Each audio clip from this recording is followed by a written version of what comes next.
Since we have completed the first task of discovering the new crude oil resource, it is now time to move on to the second phase, where we will now produce a whole new factory taking advantage of the oil refining process. The first step will be clearing out the area so that we have a nice open space to work with.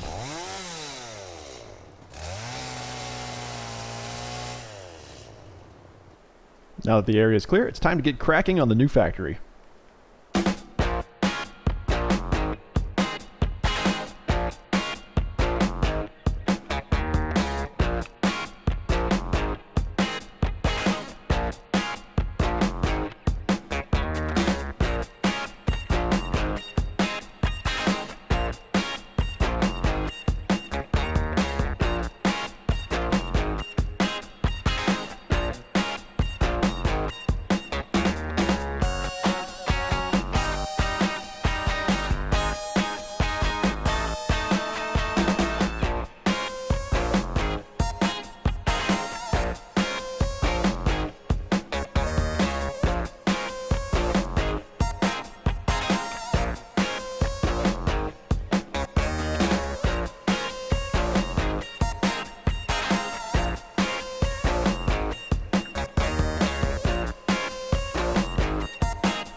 prototype for my oil production facility is complete, and I do think it is important to make the distinction that it is a prototype because I haven't tested it and I have no idea if this is going to work. So let me walk you through what I was hoping will be accomplished when I turn everything on, or at least do a little bit of work to get it primed and started. So right past the wall is the crude oil extractor. Now that is feeding these two fluid buffers. Those will fill with crude oil just to kind of, I don't know, I'm trying to add a lot of buffering capacity in here because I'm imagining a lot of shutdowns, and so having some things ahead of other things that I can just quickly disconnect and then restart everything may be important. So those crude oil reservoirs are going to then feed the two refineries, one of which I am standing on. One of them is going to be producing plastic and the other is going to be producing the rubber. Now, those are also producing the byproduct of the heavy oil residue. And you can see that the orange pipeline there is what is going to carry that heavy oil residue, and the two storage containers are going to be containing the two physical products, being the rubber and the plastic. So once the heavy oil residue comes out of here, it will then be funneled into the third refinery, which is this one here, and this is going to be producing the petroleum coke. And that is going to then be feeding the two coal generators here, because the petroleum coke is going to work as a substitute for coal.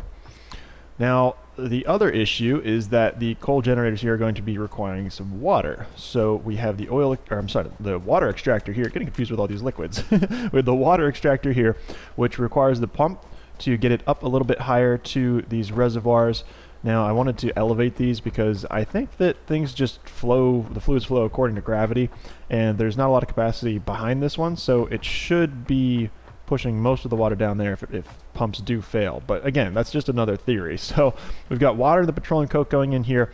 Now, my biggest fear is that these refineries are not going to be producing enough petroleum coke, or really they're not going to be producing enough heavy oil residue to fuel this refinery, which is turning that into the petroleum coke and then feeding these guys. So I may have to supplement this with some biomass burners, but my hope is that it's going to be self-sufficient. So I'm going to start turning things on, adding it to temporary biomass burners, and see if it starts to work. I'm going to start with the water and try and get this started and fill up the reservoirs. So to do that, we're going to remove it from the main grid, and we're going to place a temporary biomass burner here just to get it all running quickly, and then we'll be able to disconnect it, hopefully tie everything together later. So let's go ahead and start this guy up, throw some biofuel in there, and let it run for a bit so that it will try and pump some water up into those reservoirs. Looks good, looks like they are filling. Now it's time to do the same thing with the crude oil extractor, except this time I'm going to be needing two biomass burners because this guy requires 40 megawatts of power. So I'm going to tie those in together, attach it to the extractor, and then we're going to have to power this guy with some solid biofuel. Yep, I know. Don't worry. We're getting the other one ready to go. So we'll get this guy started. He is going to begin extracting some crude oil, and then hopefully that will result in the filling of these fluid reservoirs with crude oil. Oil is coming through. Let's take a look at the fluid buffer. Looks like this guy is filling up relatively quickly, but we'll have to see what happens once we turn on the refineries. Time for stage 3. We're going to power the first two refineries, and I'm going to need two biomass burners, one for each of them. We will plug them into... What's going on here? Oh, sorry. We're moving these from the existing grid. Don't want to cause a gigantic crash, so burner number 1 to refinery number 1, burner number 2 to refinery number 2. We'll power these with some solid biofuel, and then take a look at what is happening. So they should be pulling some oil from the... Wow, that's pretty quick. Okay.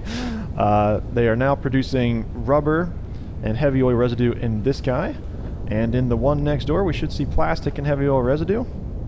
Yep. So then moving past, you can see... Ah, sweet, we got our new color. The purple. So let's see how these are going. This tube is filling. Looks like we got a little bit of flow. Really not that much. We're already producing I guess a significant amount of rubber. So the fluid's getting pumped out here, heading back around to this final refinery. So this guy should be filling up with the heavy oil residue once all of the tubing is full, and it looks like it is filling up here, so good stuff so far. Phase 4 is the last refinery, the petroleum coke refinery. So let's give it its own biomass burner. Plug it in. Power it up. And we should see this guy begin to produce some petroleum coke with the heavy oil residue coming from the other one. So we've got heavy oil residue going in. We've got petroleum coke being produced. That's pretty good. 12... Well, I actually don't know if that's a good conversion. So 4 cubic meters of heavy oil residue to 12 petroleum coke. Let's take a look at how it's exiting here. And it... Well, no, I don't think it's actually accumulating here. So it appears that the conveyor belts we have are pretty much the perfect speed for this. Although any overclocking is going to maybe change that requirement. But we'll have to figure out how things go for now. So these coal generators are now receiving the petroleum coke. And how are they burning it? So it looks like... Well, are they burning it? Okay, I think we do have the capacity at 150. And they're actually accumulating petroleum coke in here. So it appears like that is not going to be what restricts us. So we can maybe start plugging things in and attaching everything to the main grid. So I'm going to start over here with the water because we can probably do without the extraction and the pumping just for a moment because of all the reservoirs that I have erected. So we're going to plug this guy into there, which is plugged into some other stuff already. I don't know what. So let's go check it out. That's plugged into the coal generators. Okay, so, oh, water extractor is going up again. That is good stuff. Take a look here. And we do see that the consumption is showing up now. So let's try and throw one of the refineries here on the coal generator circuit. Where do I do that? It should be open, right? Nope, that's full. Here we go. Here's an open one. So let's check. Now this is available. This is on the coal generator circuit. We've got a lot of headroom there, so I'm going to put both of these guys on the main grid. And then we'll reassess. Let's see what we're doing now. 84 megawatts. Okay. So that just leaves the one final piece of the puzzle, which is the crude oil extractor. We can get rid of these guys for now, although I may need them pretty soon if everything shuts down. Let's take a look at this. I wish I had a way to go back to that. Oh, here we go. Temporary little power line here. Take a look at that. Okay, 114. I guess things are starting and stopping. So 114, if we add in this guy, which is requiring 40. Oh, that's 154. That's 5 over. That's 5 over the capacity, so we're going to temporarily need a biomass burner until we can do a little bit of overclocking and tweaking. So we'll add this guy in, make sure that... Okay, no, stop. Oh, no! Shut down. Okay, that wasn't really a huge problem. Now this is good here. This... I think we should be set. Alright, perfect. So everything is attached to one grid. We just have this biomass burner going. Now if I'm wondering if I connect some overclocking into one of those power generators, the coal generators, if I'm gonna be okay. So let's just take a look at the consumption so far of everything. Now the water here should be just no problem because we're running the other power plant with 1 extractor and 5 overclocked coal generators, so I'm not necessarily saying the water being a problem. The thing that we're gonna have to look at is the petroleum coke, and oh my goodness, we're really doing quite well here. This is accumulating quite rapidly, so I'm gonna throw an overclocking power shard in here, and if we just need an extra 5, right? 5 megawatts, so just need to get this up to 80. And now our capacity is 184. That's even too high. It doesn't matter. Just a little bit of extra. We can do the tweaking later. It's going to require a lot of trial and error and maybe some diagramming. So I'm going to head back over to the only biomass burner that we have remaining. We will take that off, and I think we're all good. So I'm really satisfied that... Wait a second. What's going on here? Why were there little laps? Was there a shutdown? What are we doing, guys? Don't scare me like that. So hopefully once it runs for a while, there will be some buffers. And then if we have a shutdown, the buffers of the materials can allow some things downstream to keep running.